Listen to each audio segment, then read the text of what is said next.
अस्सलाम वालेकुम नाजरीन, प्रोग्राम दूसरा रुख में खुशामदीद। मैं हूं आपका मेज़बान नादर गुरामानी। नाजरीन, इस वक्त अगर हम बात करें पाकिस्तान तहरीक इंसाफ की हुकूमत के ख़िलाफ़ स्ट्रेटजी की, तो ईद के बाद ख़ास तौर पर जो हुकूमत के ख़िलाफ़ तहरीक चलाने की बात हो रही है, उस हवाले से ऐलान तो किया गया है, लेकिन ख़ुद पाकिस्तान तहरीक इंसाफ जो है वो इस वक्त मसाइल का शिकार नज़र आ रही है।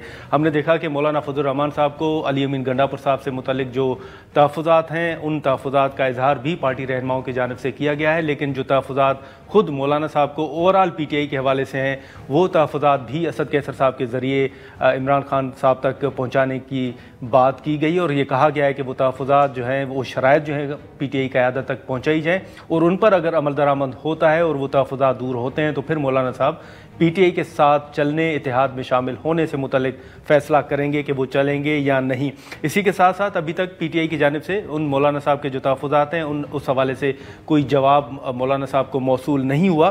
दूसरी तरफ अगर हम बात करें तो मुल्क में जो अफसोसनाक वाक़यात हैं, दहशतगर्दी के वाक़यात हैं, उनमें मुसलसल एक इजाफा नज़र आ रहा है। कुरम की जो सूरत हाल है वो सूरत हाल आपके सामने है कि वहाँ भी इस वक्त तक जो मुकम्मल तौर पर अगर हम बात करें तो वो सूरत हाल, वो मसाइल जो हैं वो हल नहीं हो सके। तो खैबर पख्तूनख्वा में अमन अमान की जो सूरत हाल है, सूबाई हुकूमत की कारकर्दगी और हाल ही में जो अफ़गानिस्तान के साथ मुज़ाकरात की बात की गई है, इन तमाम इशूज़ पर हम बात करेंगे। गवर्नर खैबर पख्तूनख्वा फैसल कुंडी साहब हमारे साथ मौजूद हैं। बहुत शुक्रिया गवर्नर साहब, आपने वक्त निकाला। कुंडी साहब, ये बताइएगा कि इस वक्त खैबर पख्तूनख्वा के अंदर ख़ास तौर पर जो दहशतगर्दी के वाक़यात हैं उनमें मुसलसल इजाफा नज़र आ रहा है। बतौर गवर्नर आपने क्या देखा है कि कौन से इलाके हैं जो हसास हैं और कौन इन तमाम जो वाक़यात हैं इनकी असल वजूहात आपके नज़दीक क्या हैं? बिल्कुल, आपकी बात तो दुरुस्त है कि खैबर पख्तूनख्वा में एक दहशतगर्दी की एक लहर है और रिसेंटली जो आपने बनू में देखा जो वाक़या पेश आया, हम सिक्योरिटी फोर्सेस और पुलिस को जो है वो सलाम पेश करते जिस तरीके से उन्होंने उस हमले को रोका, लेकिन उसके बावजूद भी नुकसान हुए वहाँ पर। जानी नुकसान भी हुआ, माली नुकसान भी हुआ, शहीद भी हुए हमारे वहाँ पे लोकल। उससे पहले अकोड़ा खटक में अगर आपने देखा जो एक इंसिडेंट हुआ, और ऑफ एंड ऑन बहुत से ऐसे इंसिडेंट्स हो रहे हैं जो आपके सामने हैं। सूबाई हुकूमत की गफलत मैं समझता हूँ, सूबाई हुकूमत की गैर संजीदगी की वजह से ये चीज़ें हो रही, क्योंकि काफ़ी अरसे से आपके प्रोग्राम में, बाकी चैनल्स पे हम हमेशा ही कहते थे कि सूबाई हुकूमत को चाहिए कि वो संजीदगी का मुजाहरा करे लॉ एंड ऑर्डर के हवाले से, जो कि वो नहीं कर रहे थे। और आज ये दिन हम देखने पड़ रहे हैं कि ये चीज़ हो रही है। लेकिन अभी भी मैं समझता हूँ कि सूबाई हुकूमत को संजीदगी का मुजाहरा करके हमारी जो लॉ एंड ऑर्डर सिचुएशन है 18th अमेंडमेंट के बाद सबसे ज़्यादा जिम्मेदारी उनकी बनती है। उनको फेडरेशन की तरफ से अगर कोई सपोर्ट चाहिए, गवर्नर हाउस की तरफ से कोई सपोर्ट चाहिए, हम उनको देने को तैयार हैं, क्योंकि हम चाहते हैं कि हमारे सूबे में अमन हो। तो अब देखते हैं कि क्या होता है, लेकिन ये चीज़ें जो है मैं समझता हूँ कि इसको बड़ा संजीदगी से इसको देखना पड़ेगा। लेकिन गवर्नर साहब, ये भी तो है कि इस वक्त तक जो कुरम की सूरत हाल है उस मसले का हल अभी तक नहीं निकल सका, और बतौर गवर्नर आप क्या समझते हैं कि सूबे के अंदर कितनी जो टेरर आउटफिट्स हैं वो काम कर रही हैं इस वक्त? देखें कैसे करें, 25 किलोमीटर का रोड है। सूबाई हुकूमत CM खड़े होते हैं पार्लियामेंट में अपनी सूबाई असम्बली के, मैं असला लूँगा, बारूद लूँगा, इस्लामाबाद पे चढ़ाई करूँगा, मैं जेल ब्रेक करके अपने चेयरमैन को उठा के ले जाऊँगा, मैं ये कर दूँगा, वो कर दूँगा, और 25 किलोमीटर रोड जो आप खोल नहीं सकते। गैर संजीदगी नहीं। जाएँ वहाँ पर बैठें, कोर्ट में बैठें, अपने IG को बिठाएं, सिक्योरिटी फोर्सेस को बिठाएं, अपनी काबीना को बिठाएं, वहाँ पर मॉनिटर करें कि हम रोड कैसे खोल सकते हैं। महीनों हो गए हैं आप रोड नहीं खोल सकते हैं। कार्रवाई जब वहाँ पर पहुँचती है तो हम खुशी का इजहार करते हैं कि ये देखें एक कार्रवाई पहुँच गई है, दिनों के बाद एक कार्रवाई पहुँचती है, लोग वहाँ पर मैसूर होकर रह गए हैं। पूरी जो है मतलब है कि रोज़मर्रा की ज़िंदगी डिस्टर्ब हो चुकी है। सिक्योरिटी फोर्सेस लगी हुई अपनी कोशिशें कर रही है, बंकर्स भी ख़त्म कर रहे हैं जो उन्होंने मुआहदा किया था चीज़ें हैं। लेकिन सवाल यह है कि बंकर बने कैसे हैं, मोर्चे बने कैसे हैं, किसने उनको इजाज़त दी? उस वक्त वहाँ पर हुकूमत कहाँ थी? उस वक्त वहाँ पर जो है उनकी इंतज़ामिया कहाँ थी? इनने क्यों ये उनको इतना ढील दिया कि वहाँ पर जाकर वो बंकर बनाए, वहाँ पर जाकर ये चौक मोर्चे बनाए? नहीं तो फिर आप क्या कहना चाह रहे हैं गवर्नर साहब के जो कुछ सूबे में इस वक्त हो रहा है, आपके मुताबिक वो PTI की और सूबाई हुकूमत की मर्जी से हो रहा है? देखिए, आप इस्लामाबाद में रहते हैं, आप अपने घर के बाहर कोई मोर्चा बना सकते हैं इस दीवार के साथ, या कुछ और ऐसा कर सकते हैं? नहीं कर सकते हैं। लिहाजा जब ये चीज़ें बन रही हैं तो आप ये जो बन रही थी तो ये इस वक्त किधर थे? वहाँ पर तो इंतज़ामिया मौजूद है ना, सूबाई हुकूमत मौजूद है। तो अगर आप उसको कुछ नहीं कह रहे और आप अपनी आंखें बंद की हुई हैं, तो बंद करने का मकसद ही क्या है कि आप उनके साथ मिले हुए हैं। आज आप मुझे बताएं कि 40,000 मिलिटेंट्स किसने आबाद किए थे यहाँ पर? कौन इनके लिए दफातर खोल रहा था? कौन गैर संजीदगी कर रहा था? आज तक आपने संजीदगी का मुजाहरा किया है सूबाई हुकूमत ने किसी भी हमारे अमन अमान के हवाले से? फ़ौज के खिलाफ करारदातें पास होती हैं सूबाई असम्बली खैबर पख्तूनख्वा से, ऐसे अल्फाज बोले जाते हैं जो कि एक्सपंज होने के काबिल होते हैं, एक्सपंज नहीं किए जाते, तो आप खुद देख रहे हैं कि फिर वो किस तरीके क्यों इंटरेस्टेड होंगे इसे। क्या पार्लियामेंट के सेशन में डिस्कशन हुई, क्या ऑल पार्टीज कॉन्फ्रेंस उन्होंने बुलाई कि अमन अमान के हवाले से ऑल पार्टीज का, वो भी मुझे बुलानी पड़ी, हालांकि सुबह हुकूमत का मैं ऑल पार्टीज कॉन्फ्रेंस बुलाना, वो भी नहीं बुलाए। क्या पॉलिटिकल स्टेक होल्डर्स को क्या सुबह असम्बली में इस पे 1 पॉइंट एजेंडा पे डिबेट की और लॉ एंड ऑर्डर के ऊपर नहीं की। तो फिर अगर ये नहीं कर रहे हैं तो फिर आप क्या इसका क्या मतलब लेंगे। लेकिन वो तो ये दावा करते हैं कि हम इस मसले के हल के लिए बड़े संजीदा हैं, कोशां हैं, और वो अफगानिस्तान के साथ मुज़ाकरात की भी बात कर रहे हैं। देखें, सूबाई हुकूमत किसी भी मुल्क के साथ बातचीत नहीं कर सकती है। कल अगर आपको बलूचिस्तान बोले कि हम ईरान से बातचीत करते हैं, हाँ। फिर कल आपको पंजाब वाले बोलेंगे हम इंडिया से बातचीत करते हैं, सिंध वाले बोलेंगे हम इंडिया से बातचीत करते हैं। देखिए, बात ये कि क्या कौन सा मैंडेट इनके पास है, क्या इन्होंने पॉलिटिकल पार्टीज को ऑन बोर्ड लिया है, अपोजिशन को ऑन बोर्ड लिया है, स्टेक होल्डर्स को ऑन बोर्ड लिया है, या खुद जाकर मुंह पकड़ के चले जाएंगे भी अफगानिस्तान से बातचीत कर रहे हैं। ऐसी चीज़ें नहीं होती है, स्टेट टू स्टेट बातचीत होती है, हुकूमतें बातचीत करती हैं। इस किस्म की बातचीत तो पहले भी गए थे अफगानिस्तान, 40,000 मिलिटेंट्स ले आए, इस दफ़ा जाके कौन से गुल खिलाएंगे, कोई और हमारे ऊपर अजाब लेकर आएंगे। लिहाजा ऐसी चीज़ें नहीं होती जिस तरह करना चाहते हैं। लेकिन कुंडी साहब, अगर सीएम साहब का बयान आपकी नज़र से गुजरा हो तो एक मरतबा फिर उन्होंने कहा है कि अप्रैल तक अगर उनके मामलात और तहफ़्फ़ुज़ात मुतालबात हल नहीं होते तो वो एक बार फिर जो है इस्लामाबाद का रुख करेंगे, और इस मरतबा एहतजाज जो है वो सियासी नहीं होगा बल्कि इंतज़ामी होगा। आप देख रहे हैं कि इस्लामाबाद की तरफ एक मरतबा फिर वही सूरत हाल हो जो माजी करीब में रही है। मुझे कोई माहौल नज़र नहीं आ रहा कि चढ़ाई करेंगे। ये अपने बानी चेयरमैन की गिरफ्तारी के ऊपर और बुशरा बीवी की गिरफ्तारी के ऊपर कौन सा एहतजाज इन्होंने किया। ये तो जश्न मना रहे थे, एक टायर तक नहीं जला सके, एक पुरअमन एहतजाज नहीं कर सके, कुछ भी नहीं कर सके। ये बातें हैं, टाइम गेन करते हैं, ईद भी गुजर जाएगी, फिर देख लें कैसे इंतज़ामी और किस तरीके से ये जो है वो चढ़ाई करते हैं, क्या करते हैं, ये तो फिर पता चल जाएगा। कुंडी साहब, ये चीज़ें तो चलें, पाकिस्तान तहरीक इंसाफ के तहफ़्फ़ुज़ात तो अपनी जगह सूबे के हवाले से जो वो बात करते हैं, लेकिन बतौर गवर्नर आपके भी तो कुछ तहफ़्फ़ुज़ात हैं। हाल ही में आपने सूबे के हुकूक के हवाले से एक वज़ीर आज़म साहब को ख़त भी लिखा था। देखें, बातचीत के ज़रिए चीज़ें हल होती हैं। अगर आपके कोई तहफ़्फ़ुज़ात है वफाक के साथ, हाँ। तो आप वफाक के साथ बैठकर तहफ़्फ़ुज़ात बातचीत के ज़रिए हल करते हैं। हाँ। आप कहते हैं हमारे इश्यूज़ हैं, इसको आपने बातचीत के ज़रिए हल होते हैं। बदमाशी के साथ, धमकियों के साथ इससे जो है मसाइल हल नहीं होते हैं। बिल्कुल, अगर NFC अवार्ड की अगर ये बात करते हैं, क्या अगर आप NFC अवार्ड की बात करते हैं तो आपने प्रोविंशियल फाइनेंस कमीशन का कुछ किया है? PFC की बात क्यों नहीं करते हैं? अपने आपको पहले मिसाल बनाए, फिर जाकर दूसरों की बात करें। वॉर ऑन टेरर पे जो मैं 1% ऑफ NFC अवार्ड मिलता था, वो पैसे कहाँ पर खर्च किए? जब इनसे सवाल करते हैं 600 अरब मिले, आपने किधर खर्च किए हैं? फिर आए बाएँ शाये करते हैं। मर्जिस्ट्री के पैसे आपको मिले, आपने किधर खर्च किए? फिर ये करते हैं। तो लिहाजा अगर ये इनकी तो हुकूमत पहले भी थी ना। NFC अवार्ड तो पाकिस्तान पीपल्स पार्टी के दौर में हुआ था, उसके बाद 3 सूबे में इनकी हुकूमत थी और वफाक में भी इनकी हुकूमत थी। NFC अवार्ड कर सके क्या? उस वक्त इमरान खान से इन्होंने पैसे मांगे सूबे ने कि हम हमारे इतने पैसे बनते हैं, हमें दें। तो लिहाजा चीज़ें हैं, मसाइल हैं, वफाक के साथ मसाइल हैं, वफाक से भी अपने पैसा लेंगे। लेकिन बात यह, अगर आपको अमानत एक चीज़ के लिए मिलती है, उसमें आप अगर ख़यानत करें, आप अगर वॉर ऑन टेरर के पैसे किसी और जगह पे खर्च करें, मर्जिस्ट्री के पैसे कहीं और खर्च करें, तो फिर ऐसे काम नहीं बनता। कुंडी साहब, खैबर पख्तूनख्वा के अंदर आपके नज़दीक कौन से ऐसे इलाके जो हैं वो इंतहाई हसास हैं, सेंसिटिव हैं, और कौन से इलाके ऐसे हैं जहाँ पर मतलब नो गो एरिया है, नहीं जा सकता कोई शख्स? देखिए, मैं तो ये नहीं कह सकता कि आप बिल्कुल नहीं जा सकते हैं। हालात ख़राब हैं। South of Khyber Pakhtunkhwa, D Khan से लेके कोहाट डिवीज़न तक सारे हालात ख़राब हैं। फिर आपके मर्ज डिस्ट्रिक्ट में हालात ख़राब हैं।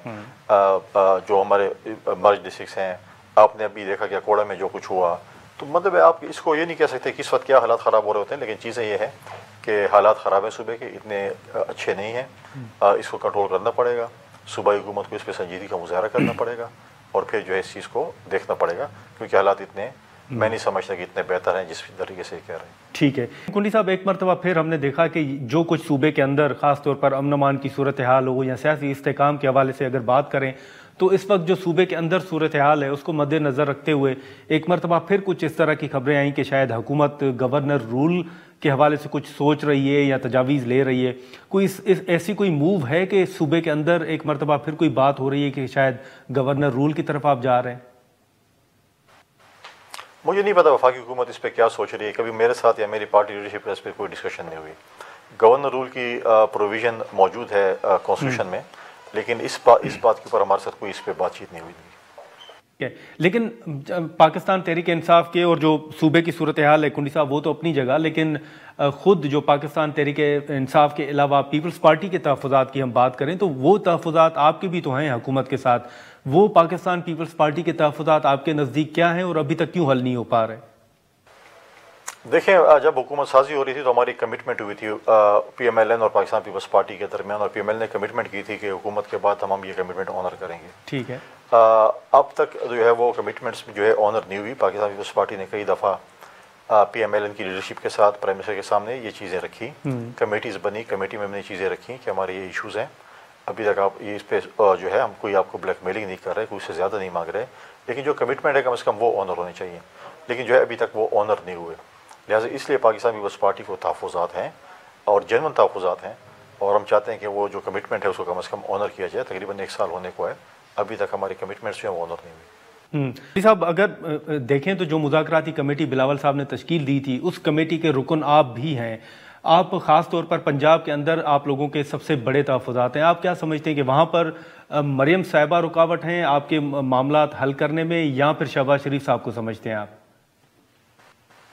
मैं समझता हूँ कि रुकावट PMLN है। मैं इस पर अब उसकी शाखों में नहीं जान सकता, जहाँ चाहते कि भी शहबाज शरीफ करना चाहते हैं और मरियम साहिबा नहीं करना चाहती, या मरियम साहिबा करना चाहती हैं, शहबाज शरीफ नहीं करना चाहते। हमने अगर बात करनी है, हमने पार्टी से बात की है, PMLN से, हमने किसी शख्सियत से बात नहीं की है। तो ये चीज़ें जो है इनकी पार्टी के अंदर के मामला है, खुद ही फैसला करें कौन करना चाहता है कौन नहीं करना चाहता। लेकिन सूबे के अंदर तो तहफ़्फ़ुज़ात तो हैं ना सर आपको कुंडी साहब, वहाँ पर अगर हम देखें तो पीपल्स पार्टी के बाज़ रहनुमा ये भी कहते हैं कि जब जरदारी साहब वहाँ पर जाते हैं तो उनको CM साहिबा रिसीव नहीं करती। फिर गवर्नर जो पंजाब हैं उनके साथ हाल ही में आपकी भी मुलाकात हुई, उनके भी ये तहफ़्फ़ुज़ात हैं कि किसी भी इवेंट में, किसी भी तकरीब में वज़ीर आला साहिबा की तरफ से उनको मदऊ नहीं किया जाता, कोई दावतनामा नहीं भेजा जाता। तो ये तो तहफ़्फ़ुज़ात हैं। मैं नहीं समझता कि रवैया दुरुस्त है, और हम कोलिशन पार्टनर है। मुझे नहीं पता कि CM साहब का और गवर्नर साहब के क्या इश्यूज़ हैं जो कि वो दावत नहीं मिलती है, जो भी है। क्योंकि मैं समझता हूँ कि गवर्नर साहब ने एक बड़ेपन का मुजाहरा किया था। जब वो गवर्नर बने थे तो CM पे कॉल ऑन करने गए थे, और जब प्रेसिडेंट साहब जाते हैं CM साहिबा नहीं आती रिसीव करने के लिए। कोई पोलिटिकल इशू हमारा नहीं है, क्योंकि मैंने कई दफ़ा CM साहिबा को जो है वो प्रेसिडेंसी में मुख्तलिफ फंक्शंस में देखा। ये वज़ादारी होती है, ये कोई ऐसी बात नहीं है।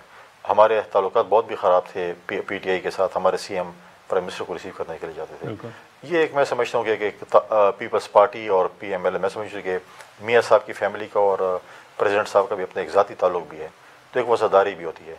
तो अगर नहीं जाती तो क्या उससे जरदारी साहब का या प्रेसिडेंट साहब का कद कम हुआ है? नहीं, हमारा तो कद बढ़ा है, और उनका कद उससे भी बढ़ता है। जब वो CM साहबा को अगर वो चाहते तो फिर वो उधर भी ना बुलाते, प्रेसिडेंट में किसी फंक्शन में वो बुलाते हैं, मिलते हैं, बड़े शफ़क़त से मिलते हैं। तो ये वफ़ादारी होती है, तरबियत होती है। अब उनको क्या इशू है कि वो प्रेसिडेंट साहब को रिसीव करने से कतराती हैं। अब जो तहफ़्फ़ुज़ात हैं उस हवाले से अगर आप देखें तो हाल ही में सलीम मांडीवाला साहब ने कहा कि जो सदर साहब के अहकामात हैं, जो डायरेक्टिव्स हैं, उन पर भी अमल दरामद नहीं हो रहा। तो पीपल्स पार्टी की कोई रेड लाइन भी है कि कहाँ तक आप देखेंगे मुस्लिम लीग नून को कि जो मुआहदा किया गया था उस पर अमल दरामद होता है या नहीं होता? देखें, मुझे नहीं पता कि कौन से डायरेक्टिव्स हैं जिस पे PM हाउस या PM ऑफिस अमल दरामद नहीं कर रहा। मैं समझता हूँ कि बिल्कुल अमल दरामद होना चाहिए, और प्रेसिडेंट साहब की जो है वो जो भी डायरेक्टिव्स हैं, और मैं इस पर एग्री करता हूँ कि कोई भी ऐसे गलत डायरेक्टिव्स नहीं होंगे जिस पे वो मतलब है कि ऐसे गलत डायरेक्टिव्स दे रहे हो, इस पर अमल दरामद करें। लेकिन कुंडी साहब, जब भी मुस्लिम लीग नून के हवाले से पीपल्स पार्टी तहफ़्फ़ुज़ात का इजहार करती है तो मुस्लिम लीग नून के बाद रहनुमा ये कहते हैं कि पीपल्स पार्टी जो है उनके कोई तहफ़्फ़ुज़ात नहीं है, और अगर छोटे मोटे तहफ़्फ़ुज़ात हैं तो वो दूर हो जाएंगे। अदरवाइज़ वो कहते हैं कि उनके अगर तहफ़्फ़ुज़ात होते तो वो कभी इस तरह आइनी ओहदे जो है वो लेकर ना बैठे होते। फिर कुछ लोग ये भी कहते हैं कि पीपल्स पार्टी एक तरफ आइनी ओहदे जो है वो लेकर बैठी और दूसरी तरफ हुकूमत के ऊपर तनकीद भी कर रही है। नहीं, वो सिर्फ ये नहीं कहना कि आइनी आदि छोड़ दें, वो कहने कि हमारे साथ इत्तेहाद छोड़ दें, फिर हम देखते हैं कि कैसे हुकूमत चलाते हैं। देखें, ये बातें जो बात बिगाड़ने वाले हैं वो तो बिल्कुल बड़े आसान बात है। हाँ। आइनी ओहदे बिल्कुल होते हैं, लेकिन एग्जीक्यूटिव पावर्स नहीं होते हैं। आप खुद एक बड़े सीनियर जर्नलिस्ट हैं। Chief secretary of the province और chief secretary of the country जो है वो प्राइम मिनिस्टर और चीफ मिनिस्टर्स होते हैं, और ख़ुद ज़रदारी ने 18वीं तरमीम करके अपने इख्तियारात पार्लियामेंट को दिए। अगर वो ऐसी बातें करते, मैं समझता हूँ कि वो काम बिगाड़ने वाली बात करते। जिस दिन पाकिस्तान पीपल्स पार्टी ने हुकूमत छोड़ दी तो फिर सपोर्ट छोड़ दी, तो फिर आप देखें कि फिर वो तो एक दिन भी नहीं, 1 मिनट भी नहीं चला सकती हुकूमत। अगर आपने साथ छोड़ दिया तो फिर क्या सियासी मंजरनामा देख रहे हैं? देखते हैं, बजट आ रहा है, चीज़ें आ रही हैं। बिलावल साहब की मीटिंग होनी है प्राइम मिनिस्टर साहब के साथ, उस पर क्या फैसला होता है और फिर जो पाकिस्तान पीपल्स पार्टी की सीसी जो डिसाइड करेगी फिर वही चीज़ होगी। लेकिन कुंडी साहब, बजट का आपने जिक्र किया, कुछ तजावीज़ ये भी आ रही थी कि शायद पीपल्स पार्टी जो है हुकूमत का बजट में साथ ना दे। आप समझते हैं कि ऐसी सूरत हाल पैदा हो सकती है? देखिए, पार्लिमानी पार्टी ने डिसाइड करना है कि उन्होंने क्या करना है। पाकिस्तान पीपल्स पार्टी की पार्लिमानी पार्टी की जब मीटिंग होगी उस पर ही फिर पार्लिमानी पार्टी डिसाइड करेगी कि हमने क्या करना है। चलें, लेकिन कुंडी साहब, अगर आप देखें ये जिन तहफ़्फ़ुज़ात का हमने जिक्र भी किया या आपने जो बात की, लेकिन बतौर गवर्नर, बतौर वफाक के नुमाइंदे, आप क्या देख रहे हैं कि मौजूदा हुकूमत कौन सी गलतियाँ हैं जो दोहरा रही है? देखिए, मैं समझता हूँ कि PMLN को प्रेसिडेंट ज़रदारी साहब से सीखना चाहिए। इत्तेहादी हुकूमत अगर वो कर रहे हैं तो ज़रदारी साहब ने 2008 से 13 तक जिस तरीके से एक इत्तेहादी हुकूमत चलाई थी अपनी प्राइम मिनिस्टर को और बाकी इत्तेहादी, हमारे पास सिंपल मेजॉरिटी भी नहीं थी, लेकिन किसी को शिकायत का मौका नहीं दिया था। जैसे मैं समझता हूँ जो तजर्बा हमारे पास है, ज़रदारी साहब के पास है इत्तेहादी हुकूमत चलाने का, उससे अगर वो चीज़ें, देखिए पॉलिटिक्स में ज़बान मैटर करती है। अगर आप साथ कमिटमेंट करते हैं उसको ऑनर करना चाहिए। और आपने देखा अदम एतमाद में भी जब हमने प्राइम मिनिस्टर, जब शहबाज शरीफ से कमिटमेंट की थी PMLN से, हमें कितनी ऑफर्स आई थी, हमने सबको रिजेक्ट किया। उन्होंने ज़रदारी साहब ने कहा मैंने ज़बान दे दी है। लिहाजा ज़बान मैटर करती है, क्योंकि ये बड़ी लंबी मैराथन रेस है। आज आप हैं, कल फिर आपने बैठते हैं, परसों फिर आपने बैठना है। नहीं, क्या ऑफर्स थी उस वक्त? आपके टीवी चैनल्स पे चले थे ना, जब मलिक रियाज साहब की ऑडियो चली थी कि जी वो इमरान खान साहब इलेक्शन कराना चाहते हैं, अगर आप अदम एतमाद ना करें ये वो, तो प्रेसिडेंट ज़रदारी साहब ने कहा था कि नहीं, मैंने कमिटमेंट कर दी और मैं कमिटमेंट से पीछे नहीं हटूँगा। तो लिहाजा ये चीज़ें जो है कमिटमेंट होती है। कमिटमेंट ऑनर नहीं करेंगे तो मार्केट में आपकी वैल्यू जो है वो बड़ी डीवैल्यू।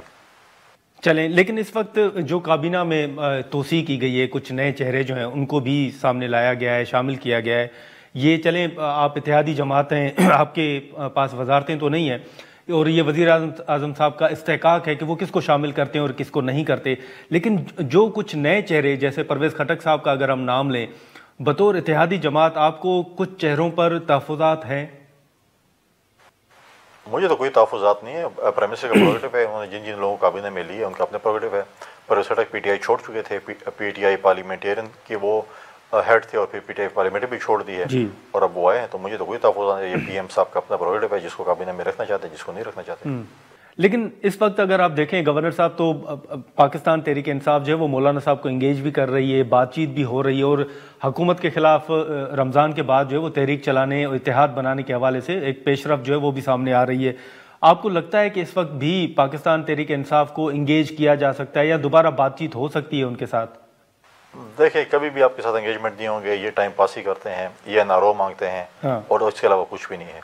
लिहाजा मैं समझता हूँ कि इनके साथ एंगेजमेंट करना भी टाइम का ज़ाया है।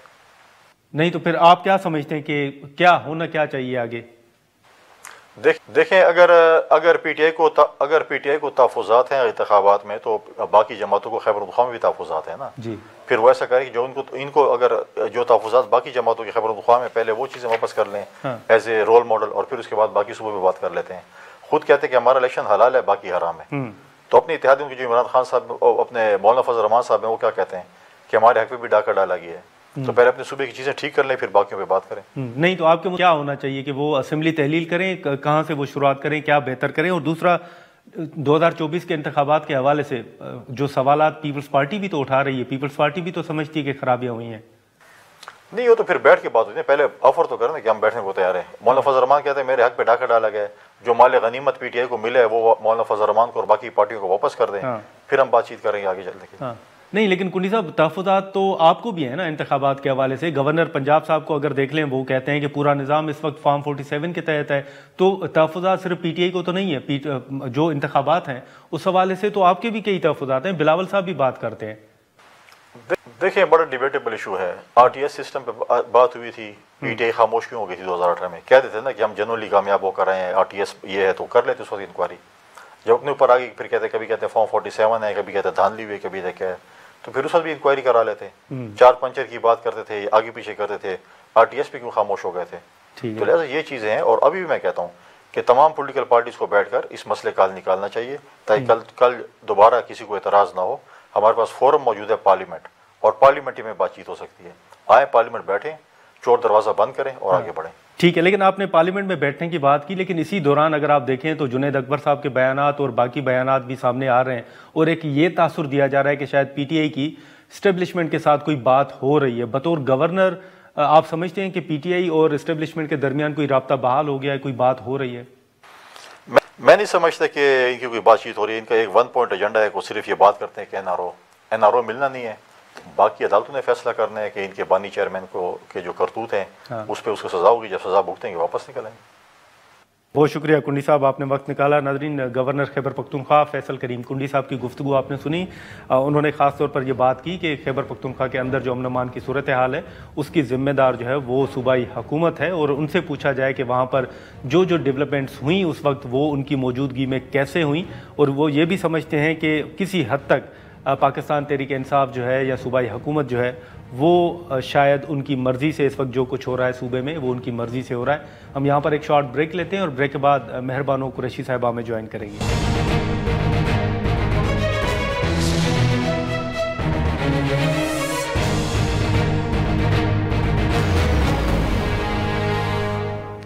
प्रोग्राम में एक बार फिर खुशामदीद नाज़रीन। गवर्नर खैबर पख्तूनख्वा फैसल करीम कुंडी साहब की गुफ्तगू आपने सुनी। इस वक्त जो पाकिस्तान तहरीक इंसाफ के हवाले से बात हो रही है, जो कुंडी साहब ने भी बात की, बतौर गवर्नर वो सूबे के अंदर जिन तहफ़्फ़ुज़ात का उन्होंने इज़हार किया है, इन तमाम इशूज़ पर हम गुफ्तगू करेंगे। पीटीआई की सीनियर रहनुमा मेहरबानो कुरैशी साहिबा हमारे साथ मौजूद हैं।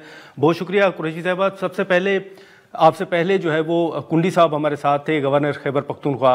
अब अमन अमान की जब भी सूरत हाल सामने आती है, कोई सामने चीज़ें आती हैं और अफसोसनाक वाक़यात जब भी पेश आते हैं, तो सबसे पहला और जो बड़ा सवाल है वो पीटीआई के ऊपर उठाया जाता है कि सूबे में आपकी हुकूमत है, इससे पहले भी आपकी हुकूमत रही। जो कुंडी साहब भी तहफ़्फ़ुज़ात का इज़हार कर रहे हैं और शायद वो ये भी इंदिया दे रहे हैं कि वहाँ पर जो कुछ हो रहा है वो पीटीआई की मर्ज़ी से हो रहा है।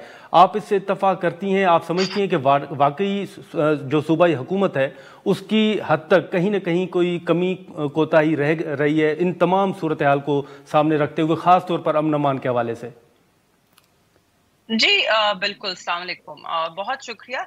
देखिए, मैं बिल्कुल इस बात से इत्तेफाक नहीं करती, क्योंकि ये बात करना भी एक मतलब अहमकाना गुफ्तगू लगती है। देखिए, जो आपकी सिक्योरिटी की सिचुएशन है, जो कि खैबर पख्तूनख्वा है, हमेशा फ्रंट लाइन सूबा रहा है इस दहशतगर्दी की जंग में। जितना भी वहाँ पे नुकसान हुआ, जितनी कुर्बानियां वहाँ के लोगों ने दी, उसका जितना भी तज़किरा किया जाए कम है। मेरे ख्याल में अगर आप देखें कि खैबर पख्तूनख्वा के लोगों ने जिस भारी मैंडेट के साथ तहरीक इंसाफ को वोट दिया, क्या वो उस जमात को वोट देते कि जिसको वो उसका कसूरवार समझते हैं? और जवाब है नहीं। अब सूबे की जिम्मेदारी सिर्फ नहीं बनती, सूबे की जिम्मेदारी वहां तक आती है जहां तक सीटीडी और पुलिस की कार्रवाई हो। मगर जो खैबर पख्तूनख्वा में सूरत हाल है, जो कि बॉर्डर पर है अफगानिस्तान के, और एक बहुत ही पोरस बॉर्डर है और एक बहुत ही खतरनाक बॉर्डर है इस वक्त, जिस तरह की शिद्दत इख्तियार कर चुकी है वहां पर दहशतगर्दी की सूरत हाल, ये कहना कि वहां पे सूबाई हुकूमत जो है वो नाकाम है, मेरे ख्याल में गलत होगा। मेरे ख्याल में जो वफाकी हुकूमत है वो अपनी जिम्मेदारियों से आंखें चुरा रही है। आपने कुरम में देखा, वहां पर उसको एक लैंड डिस्प्यूट का नाम दे के उन्होंने अपने हाथ साफ कर लिए। हालांकि और इससे ये भी पता चलता है कि जो वफाक है उसको अभी तक उस जो नोयत है कशीदगी की कुरम में, उसकी समझ ही नहीं आ रही, उसकी सेंसिटिविटी ही नहीं है। आपके पास कुरम में वहां पर तीन तरफ से आपका जो कुरम का बॉर्डर है वो अफगानिस्तान को लगता है, वहां पे अवाज पाकिस्तान का किरदार आता है, वहां पे आपकी इंटेलिजेंस एजेंसीज का किरदार आता है, वहां पे सेक्टेरियन मसला भी है। तो वहां पे it needs to be all hands on deck, not सिर्फ कि एक सूबाई हुकूमत उससे डील करे। सूबाई हुकूमत अपना भरपूर वहां पर किरदार अदा कर रही है। उन्होंने एक जिरगा भी बिठाया और जो लैंड डिस्प्यूट तक सिचुएशन थी उसको उन्होंने काफी हद तक हल किया। उसके बाद हमने देखा कि हाँ, लेकिन मेहरबानो साहिबा, अगर आप ये जो सूबाई हुकूमत के हवाले से जो कारकर्दगी की हमने बात की, इसी हवाले से अगर आप देखें तो मुस्लिम लीग नून ये भी दावा करती है कि बाकी सूबों से अगर आप कंपेयर करें तो मरियम साहिबा पंजाब के अंदर जो है वो बड़ा शानदार काम कर रही हैं। हाल ही में उन्होंने एक सर्वे भी जारी किया है और उसके मुताबिक इस वक्त मरियम साहिबा जो है वो टॉप पे है। पता नहीं कहाँ किसको सर्वे कर रहे हैं, क्योंकि अगर आप सड़कों पे लोगों से बात करें तो वो बॉटम से टॉप पर जरूर होंगी। और किस किस्म का मवाजना कर रहे हैं? पंजाब खुशकिस्मती से उन सूबों में से एक नहीं है कि जहां पर दहशतगर्दी की लहर ने दोबारा से सर उठाया है। वहां पर बलूचिस्तान आता है और वहां पर उसमें खैबर पख्तूनख्वा आता है। और नून लीग को ये भी कुछ गलतफहमी है कि 2017 और 18 में जब वो हुकूमत छोड़ के गए तो तब आपकी दहशतगर्दी जो है वो सबसे कम स्टेट पे आ गई थी। यहाँ पे मेरे पास ये अरब न्यूज का एक ग्राफ और एक स्टडी बनाई हुई है, उसमें साफ जाहिर होता है कि 2018 में जहां पे आपके टेरर इंसिडेंट्स थे और अटैक्स थे, वो आपने मुसलसल देखा कि 2019-2020 में नीचे आते गए और 2021 में हल्का सा उसके अंदर वो ऊपर गए थे, क्योंकि तब तक ऑलरेडी इंस्टेबिलिटी सियासी तौर पे पाकिस्तान में आ चुकी थी। और उसके बाद हमने देखा है कि 2022 दिसंबर जबकि पीडीएम की हुकूमत थी और उसके बाद केयरटेकर हुकूमत आई और अब दोबारा पीडीएम की हुकूमत आई है, तो there has been an uptake in terror incidents. यहाँ तक के 79% कहा जा रहा है, 79% जो है 2023 के पहले क्वार्टर में दहशतगर्दी के वाकयात हुए। तो तब अगर याद हो सबको तो हुकूमत किसकी थी? इन्हीं लोगों की जो आज ये झूठे दावे करते हैं। मेरे ख्याल में और इसके अंदर जो सबसे खराब नाकिस पॉलिसी रही है वो है रिहेबिलिटेशन की of Taliban back into Pakistan. उसके अंदर आपको याद होगा दोबारा ख्वाजा आसिफ साहब जो हैं वो एक गलत बयानिया बेचते हैं और गलत बयानी करते हैं जब वो कहते हैं कि ये तहरीक इंसाफ के दौर में हुआ। तहरीक इंसाफ के दौर में जब बाजवा साहब ने ये प्रपोजल रखा था कि इनको वापस रिहेबिलिटेट और रीसेटल किया जाए पाकिस्तान में, तो तब सबसे ऊंची और सबसे वाज़ेह आवाज जो थी वो मुराद सईद साहब की थी, जो कि स्वात से ताल्लुक रखते हैं, और उन्होंने कहा कि ऐसा कत्ल नहीं हो सकता क्योंकि हमारे लोगों को ज़िबा किया गया इन लोगों के हाथ, हमारे लोग इनको कभी वापस एक्सेप्ट नहीं करेंगे और कशीदगी पैदा होगी और ये गलत पॉलिसी है। इस पे अभी बहस और मुबाहिसा जारी ही था कि वोट ऑफ नो कॉन्फ्रेंस आया और हमारी हुकूमत को रुखसत कर दिया गया। उसके बाद जितनी भी रीसेटलमेंट हुई है वो केयर टेकर गवर्नमेंट और शहबाज शरीफ की हुकूमत के नीचे हुई है। तो ये जो मलबा औरों पे डालने की कोशिश करते हैं, अपने कंधों को थोड़ा मजबूत करें, अपनी नाकिस पॉलिसीज की जिम्मेदारी उठाएं और उनको दुरुस्त करें, क्योंकि जब तक आप जिम्मेदारी कबूल नहीं करेंगे तब तक आप दुरुस्त कैसे कर सकते हैं अपनी गलत पॉलिसीज को। हाँ नहीं ठीक है, लेकिन मेहरबानू साहब मेरा ख्याल है कि ख्वाजा आसिफ साहब भी किसी हद तक यही कह रहे हैं कि बाजवा साहब जो हैं वो रिस्पॉन्सिबल हैं उस वक्त जिन लोगों को वापस लाया गया इस हवाले से, और वो ये भी कहते हैं कि उनसे भी तहकीकात होनी चाहिए। जनरल फैज साहब तो वो कह रहे हैं कि गिरफ्तार है तो बाकियों से पूछा जाए, लेकिन साथ ही साथ ये अब चले ये तो चीजें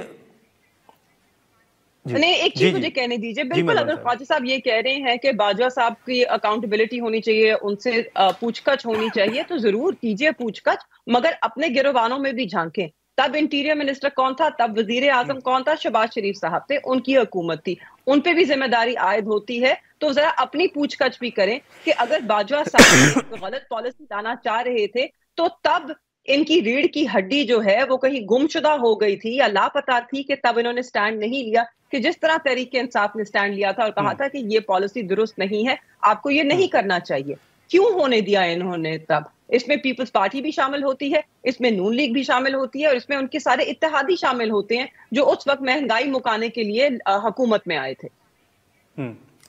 ठीक है, लेकिन मेहरबानू साहब इस वक्त जो भी पीटीआई की जानिब से प्रेस कॉन्फ्रेंस होती है उसमें एक सवाल जो है वो ज़रूर उठता है कि जो इस वक्त बाहर लीडरशिप मौजूद है वो खान साहब की रिहाई के लिए, उनको जेल से बाहर निकालने के लिए शायद उस तरह मुतहरिक नज़र नहीं आ रही। आप इसके जवाबात तो सलमान अकरम राजा साहब भी दे चुके हैं, बाकी रहनुमा भी दे चुके हैं, आप भी समझती हैं कि वाकई जो कुछ होना चाहिए वो खान साहब की रिहाई के लिए नहीं हो रहा? अब मेरे ख्याल में जो लोग ये तनकीद करते हैं कि जो कुछ खान साहब की रिहाई के लिए होना चाहिए, शायद फिर वो कुछ उसमें अपनी तजावीज़ दें। उनकी नज़र में ऐसा क्या होना चाहिए कि जो जमात नहीं कर रही है? देखिए, हम एक जत्थे के सूरत में हमला आवर तो नहीं हो सकते अडियाला जेल के ऊपर। हमने खान साहब को वहां से किसी तरह उसके गेट को तोड़ के तो नहीं निकालना, हमने तो उनको कानूनी तौर पे उनको इंसाफ दिलवाना है और उनको कानूनी तौर पर रिहा करवा के उनकी रिहाई को यकीनी बनाना है। उस सिलसिले में हमारी जो लीगल टीम्स हैं वो अपना भरपूर किरदार अदा कर रही हैं। जहां तक हमारी पार्टी का हिस्सा जाता है, देखिए इस मुल्क में एहतजाज भी हुए, इस मुल्क में तहरीक भी चली, मगर इस मुल्क में उसके साथ साथ गोलियां भी चली। रियासत जो कि माँ की जैसी होती है, रियासत ने वो किया जो सौतेली माँ भी नहीं करती। हुकूमत पाकिस्तान ने ठीक इस है। वक्त आइन और कानून को मुअत्तल कर दिया है, तो इस वक्त किसी किस्म का तहफ़्फ़ुज़ हासिल नहीं। अदालतों का ये हाल है कि नहीं, लेकिन अब अदालतों की लेकिन इस लेकिन वक्त लेकिन साख मेहरबान साहब, नहीं, अब अदालतें इस हुकूमत वक्त ये इस भी कह रही है कि पोजीशन में अब नहीं भी कि वो अगर आप आपको इंसाफ निकलेंगे। दे सकें। हाँ, मेहरबान साहब, जी। अब भी हुकूमत का ये मौक़िफ़ है कि अगर अब भी आप निकलेंगे तो शायद आपसे जो 26 नवंबर को जिस तरह निपटा गया था उसी तरह निपटेंगे। जी, बिल्कुल, वो ये तड़ियाँ दे चुके हैं, हुकूमत को अभी भी शर्म नहीं आई। वो इस बात को ओन करते हैं, जब आपकी हुकूमत जो है, वो इंसानी बुनियादी हकूक़ को एक मज़ाक समझे और वो खुल के ये तड़ी लगाए कि जो 26 नवंबर को हमने एक गैर कानूनी अमल किया, उसको हम दोबारा दोहराएँगे, तो उससे हुँ, आपको साफ पता चलता है कि हुकूमत कितनी जमहूरी है और कितनी ढीठ है और ठीक है। कितनी बेशर्म है कि उसे अभी तक हाँ, उसने ना इसका कोई अज़ाला किया और अभी तक वो उनको शर्म ही नहीं है। लेकिन लेकिन मेहरबान साहब, इस वक्त जो सबसे बड़ी एक चीज़ है वो तो आप मौलाना साहब की तरफ देख रहे हैं, उनके साथ जो मुज़ाकरात हो रहे हैं, बातचीत चल रही है। आपको नज़र आ रहा है कि ईद के बाद मौलाना साहब पीटीआई को ज्वाइन करेंगे एहतजाजी हिकमत अमली में, या जो भी हिकमत अमली होगी, क्या आप समझती हैं कि मौलाना साहब आपका साथ देंगे? हम सिर्फ जी मौलाना साहब की तरफ नहीं देख रहे, हम इस वक्त उन सारी सियासी जमातों की तरफ देख रहे हैं जो कि आइन और जमहूरियत में यकीन रखते हैं। मेरे ख्याल में मौलाना साहब ने एक जी। बड़ा असूली मौक़िफ़ अपनाया हुआ है और मेरी नज़र में तो एक तरफ जमात इस्लामी भी इसी असूल की बात करती है, तो मुझे समझ नहीं आती कि वो कतराते क्यों हैं कि वो किसी भी कोई हुँ, इत्तेहाद का हिस्सा बने। मेरे ख्याल में शायद सारी जमातों पे एक हद तक खौफ तारी है क्योंकि सब देख चुके कि रियासत किस हद तक जा सकती है। मगर उसको साइड पर रखते हुए मेरी नज़र में मुझे लगता है वक़्त ज़रूर लगेगा मगर हम सब कामयाब होंगे कि हम एक मुत्तफ़िक़ा प्लेटफ़ॉर्म पे आएँ और इस मुल्क में आइन और जमहूरियत की बहाली को यकीनी बनाएँ। मुझे मौलाना साहब के कुछ तहफ़्फ़ुज़ात ज़रूर हैं और मुझे पूरा यकीन है कि हम उन तहफ़्फ़ुज़ात को दूर करने में कामयाब होंगे और मौलाना बिल्कुल। साहब इस प्लेटफ़ॉर्म पर हमारे साथ आएँगे क्योंकि वो भी हुँ। जमहूरियत में उतना ही यकीन रखते हैं कि जितना हम रखते हैं। उनको भी आइन की उतनी ही जो अहमियत है उसका उन्हें अंदाज़ा है और उन्हें ये भी अंदाज़ा है कि अगर आज हमने अपनी आवाज़ ना उठाई, अगर आज हमने ये इस महाज पे हम ना खड़े हुए, तो हमारी आने वाली नस्लों को इसका ख़मियाज़ा भुगतना पड़ेगा। चलें, ठीक है। मेहरबानू साहिबा, बहुत शुक्रिया आपका, आपने वक्त नाज़रीन, मेहरबानू कुरैशी साहिबा की गुफ्तगू आपने सुनी। हम यहाँ पर एक शॉर्ट ब्रेक लेते हैं और ब्रेक के बाद ज़ाहिद खान साहब हमें ज्वाइन करेंगे।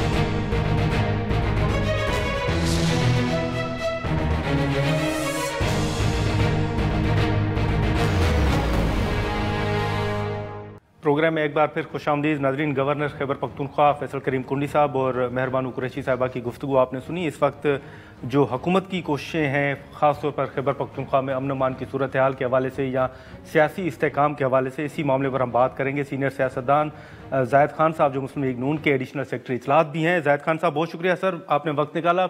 सबसे पहले तो हम गवर्नर खैबर पख्तूनख्वा के साथ और मेहरबानू के साथ जो है मुख्तलिफ इशूज़ पे बात कर रहे थे और मेहरबानू साहिबा ने भी खैबर पख्तूनख्वा में अमन अमान की जो सूरत हाल है उसका ज़िम्मेदार जो है वो वफाक को समझती हैं। इस वक्त आप समझते हैं कि खैबर पख्तूनख्वा में जो अमन अमान की सूरत हाल है, जो कुछ माह पहले कहा जा रहा था, उससे बेहतर हुई है, या हाल ही में अगर आप देखें तो जो अफसोसनाक वाक़यात हैं उनमें इजाफा हुआ है?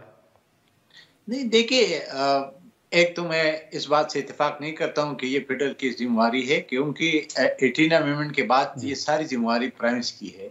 मुझे नहीं पता बानू साहिबा कब सियासत में आई हैं। अगर उनसे ये पूछा जाए कि आपने 18 अमेंडमेंट पढ़ा है, अगर 18 अमेंडमेंट उसमें पढ़ा है तो इस वक्त कोई भी interference federal government prime minister में नहीं कर सकता है किसी भी सूरत में, लॉ एंड ऑर्डर की सिचुएशन में, और बहुत सारे मसाइल जो चीज़ें शिफ्ट हो चुकी है उधर, ये उनका डोमेन में आता है। तो वहाँ पे उनकी अपनी जो कमजोरियां हैं वो उसको छुपाने के लिए फेडरल गवर्नमेंट को तब जिम्मेवारी होती है जब आप प्राइम मिनिस्टर उसको इनवाइट करें और उसको कह दे कि जी यहाँ पे हमारी मदद करें। अगर आपके वज़ीर आला सिर्फ लश्कर लेके इस्लामाबाद पे चढ़ाई करता है तो फिर मुझे बता दें, तो उसमें फेडरल गवर्नमेंट क्या कर सकता है? फेडरल गवर्नमेंट तो तभी कर सकता है, देखिए आपको याद होगा कि 2009 में भी ऑपरेशन वहां पे हुआ था, पीपल पार्टी एमपी की हुकूमत थी, और उसमें भी फेडरल गवर्नमेंट को इत्तेमाद में लेके उस वक्त प्राइम मिनिस्टर एक्शन लेती थी, लेकिन जहाँ जरूरत होती थी फेडरल गवर्नमेंट की, वहाँ पे उनसे मदद मांग रही थी। तो मेरे ख्याल में ऐसी जो बात है कि अपनी जिम्मेवारी दूसरों पे डालना, ये अनहोनी है, क्योंकि वहां पे तो ये बात तो जरूर हो रही है। लेकिन जाहिद खान साहब, आपको याद होगा कि पहले भी जब आपसे हमारी गुफ्तगू हुई थी चंद माह पहले, तो उस वक्त भी एक आपने भी बात की थी कि वहां पर मुख्तलिफ जो सियासतदान हैं, जो लोग हैं, उनसे भत्ते की डिमांड भी की जाती है। आप समझते हैं कि अभी भी सूरत हाल यही है और कुछ सियासतदानों को वो भत्ते की कॉल या पैगामात मौसूल होते हैं? बिल्कुल जी, अभी तो देखे, अभी ऐसा ही हुआ कि आपको याद होगा कि तकरीबन कोई साल, 1.5 साल, 2 साल पहले जब हम चीफ सदर में 40,000 लोग लेके आए थे और यहाँ बात की, जिसमें जनरल फैज और इमरान खान और उस वक्त के आर्मी चीफ खुद जिम्मेवारी इनकी, वो देखिए ये जिम्मेवारी अगर उस वक्त ये कबूल कर लेती और उस वक्त इसके तदारुक कर देते तो शायद ये नौबत ना आती, लेकिन बदकिस्मती से उसके तदारुक नहीं हुआ। अब मुझे आप बता रहे कि बनू में आते हैं तो ये बनू में कोई हवा में तो नहीं आए ना, इनके वो सहूलतकार और मददगार जो है, तो प्राइम मिनिस्टर असल में पुलिस का मोराल इतना हमारे सूबे के डाउन हो चुका है कि वो बेचारे तो शाम को अपने थानों से बाहर नहीं निकलते हैं। आपके जो हमारे सूबे के वज़ीर साहब है, वो सुबह शाम अजीब अजीब से बातें करते हैं, हम अफगानिस्तान से मुज़ाकरात, भैया अफगानिस्तान से मुज़ाकरात, जो काम आपका नहीं है वो आप करना चाहते हो। अफगानिस्तान एक अलग मुल्क है और सूबे के पास ये इख्तियार नहीं होते कि वो किसी दूसरे मुल्क से बात करें, वो तो फेडरल गवर्नमेंट का है। अगर आप समझते हैं कि मुज़ाकरात से होते तो फेडरल गवर्नमेंट को रिक्वेस्ट करे कि वो बात करे, लेकिन फेडरल गवर्नमेंट तो मेरा नहीं, लेकिन अगर आपके मुताबिक जाहिद खान साहब वो दहशतगर्द बनू तक पहुंच गए तो आपकी मुताबिक फिर ये सहूलतकारी किसने की है? देखिए, मैं यही तो अर्ज करना चाहता हूँ कि जिन लोगों को 40,000 लोगों को आपने इधर वापस बसाया था तो जाहिर है उन्हीं में होगा जी। क्या ये कोई बाहर से तो नहीं आया ना, ये तो वहीं ये हमारे अंदर जो लोग रहते हैं उन्हीं का है। और ये लोकल जो पुलिस होते हैं उनकी जिम्मेवारी होती है, लोकल इंटेलिजेंस की जिम्मेवारी है। देखिए, फोर्सेस की भी जिम्मेवारी तब होती है कि जब आप उनको इत्तला दे रहे, जब उसको पता चले तो उसको होना चाहिए, मदद के लिए उसको बुलाना चाहिए। लेकिन अगर आप होली सूली आप फोर्सेस पे छोड़ दे तो मेरे ख्याल में यही सूरत हाल जो अभी हमारे सूबे के आपके सामने देखे, रोज वाकयात बढ़ते गए, कम नहीं हुए, बढ़ते गए और बढ़ते जा रहे हैं।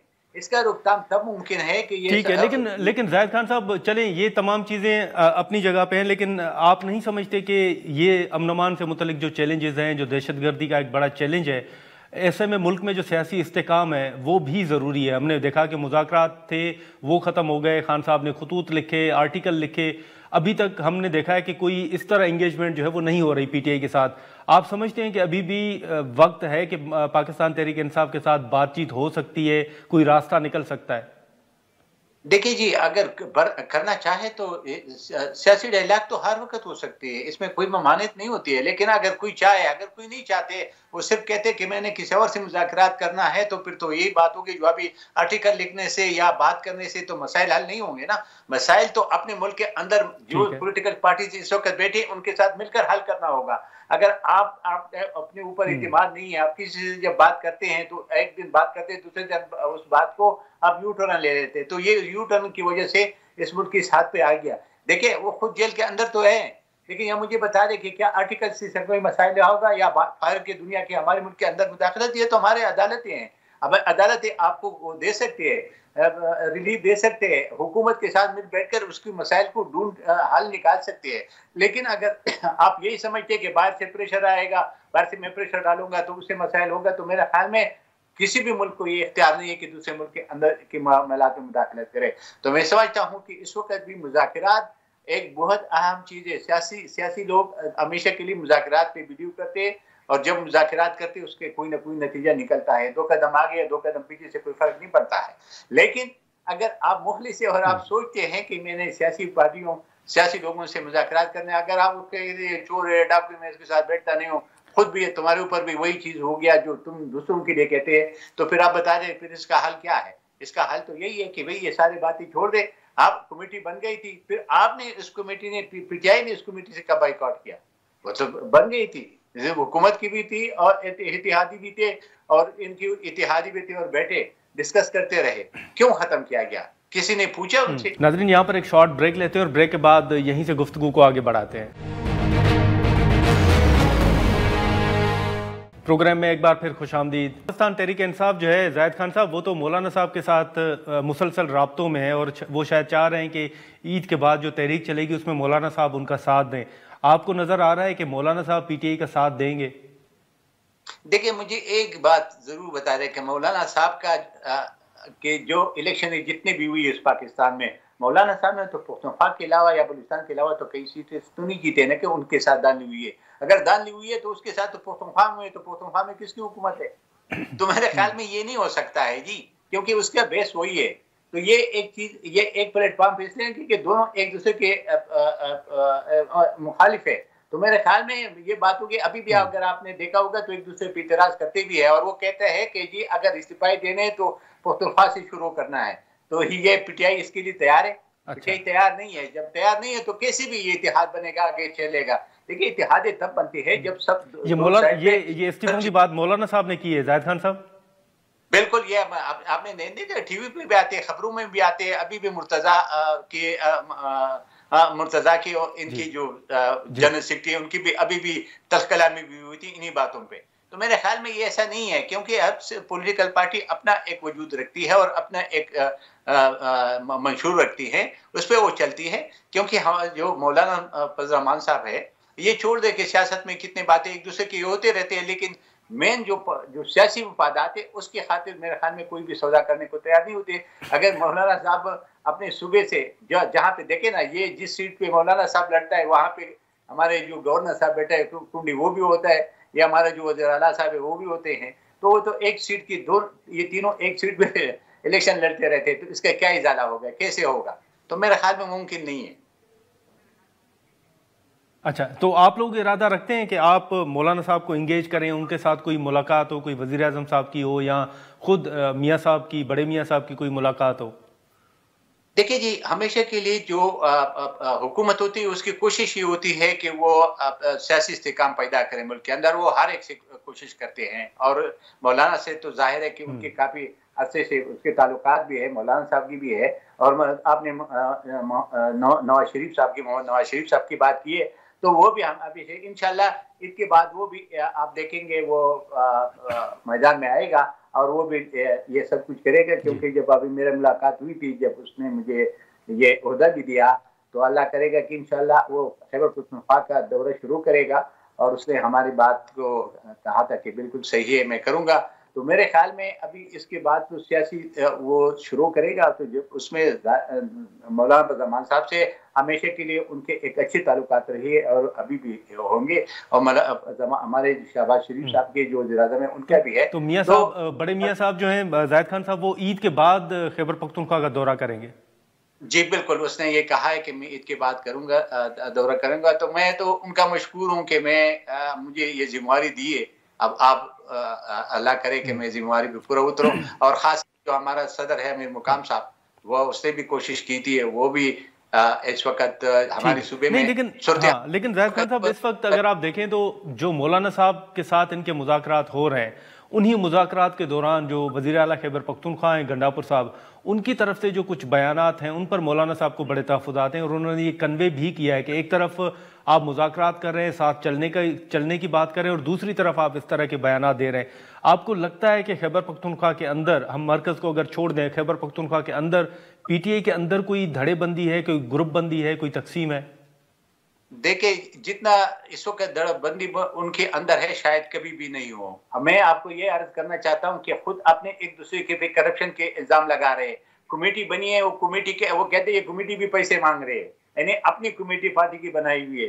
तो उसके अंदर जो धड़ेबंदियां वो एक नहीं है, कई धड़ेबंदियां है। ऊपर भी आपको नजर आ रहे हैं और नीचे भी नजर नहीं आ रहा। और खासकर खैबर पख्तूनख्वा में तो बहुत ज्यादा धड़ेबंदी है, क्योंकि आपको पता है कि वो जो अली अमीन गंडापुर है वो वज़ीर आला बैठा हुआ है, और यहाँ इमरान खान जेल के अंदर है, वरना वो तो कब का उड़ जाता या उसको हटा देता, उसकी जगह कोई और आता। अभी भी उसके अंदर होते रहे, एक दूसरे के खिलाफ साजिश उरूज पे है। और इतने ग्रुप बंदियां है कि इससे किसी भी पॉलिटिकल पार्टी में इतने ग्रुप होती है, हर एक जगह पे इख्तिलाफ राय होती है, लेकिन इसमें ग्रुप बंदी है बहुत सख्त और इसकी वजह से उनका बहुत नुकसान हो रहा है। वहां पे सुबह के किसी मामलात की तरफ कोई तवज्जो नहीं है वज़ीर आला साहब की। या फिर कुर्सी को बचाने के लिए लगा हुआ है या ग्रुप बंदी के पीछे लगा हुआ है, और वहाँ लैंड ऑर्डर की सिचुएशन आपके सामने है। हमारे वहाँ सूबे में तरक्की काम तो है ही नहीं, वहाँ पे बेरोजगारी है, गुर्बत है। जो इस वक्त जो सूरत हाल है, ये 11-12 साल से जो हुआ है, वो अल्लाह ही हाफिज़ है हमारे सूबे के, अल्लाह उस पर रहम करे। चलें, ठीक है जाहिद खान साहब, बहुत शुक्रिया सर आपने वक्त। नाज़रीन, जाहिद खान साहब की गुफ्तगू आपने सुनी, और इससे पहले ख़ासतौर पर जो खैबर पख्तूनख्वा में अमन अमान की सूरत हाल और PTI की हुकूमत के खिलाफ इत्तेहाद के हवाले से जो हमने बात की, उसमें फैसल करीम कुंडी साहब जो गवर्नर खैबर पख्तूनख्वा हैं, वो भी सूबाई हुकूमत को ज़िम्मेदार समझते हैं कि वहाँ पर उनकी रिस्पॉन्सिबिलिटी है, लेकिन वो किरदार जो है वो अदा नहीं किया जा रहा। फिर जो PTI के अंदर तकसीम की बात, जिसके हवाले से मौलाना साहब को भी तहफ़्फ़ुज़ात हैं। अब देखें कि जो रिजर्वेशन जो मौलाना साहब की तरफ से कन्वे किए गए हैं थ्रू असद कैसर साहब, उनकी जानिब से क्या जवाब आता है, और मौलाना साहब ईद के बाद इत्तेहाद में शामिल होते हैं या नहीं। आज के प्रोग्राम में इतना ही, इजाज़त दीजिए, अल्लाह हाफ़िज़।